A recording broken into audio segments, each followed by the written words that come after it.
Bilirsiniz insanlar niyə piramida və ponzi sxemlərinə aldanır?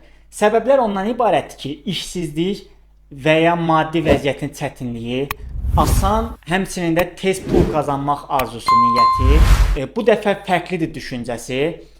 Hansı ki, ola bilər ki, insan məlumatı var, bilir piramida nədir, ponzi sxemi nədir, amma yəni deyir, yəqin bu dəfəki tamam fərqlidir və onlar da daha çox bu sistemi nəzərə götürürlər və gedəndə görürsən ki, hə bu dəfə biz başqa fərqli inqilab eləmişik, başqa innovasiyadır, biz başqa bir şeylərlə məşğuluq. Onlar ponzidir, biz düzgünük, bizdə hər şey normaldır, qaydasındadır. Yəni belə danışmağa davam edirlər. Hansı ki, hamısının da qayəsi eynidir. Sadəcə belə deyək də, sistemləri olaraq fərqlidir. Aşağı-yuxarı sistemlər fərqlidir, amma qayə eynidir. İnsanlardan pul qopartmaq, dələduzluq eləmək. Digər bir səbəb isə o idi ki, dostlar, insanların maliyyə cəhətdən savadsızlığıdır ki, bu da özü bir səbəb yaradır ki, insanlar gedib piramida və ponzi sxemlərinə qoşulur.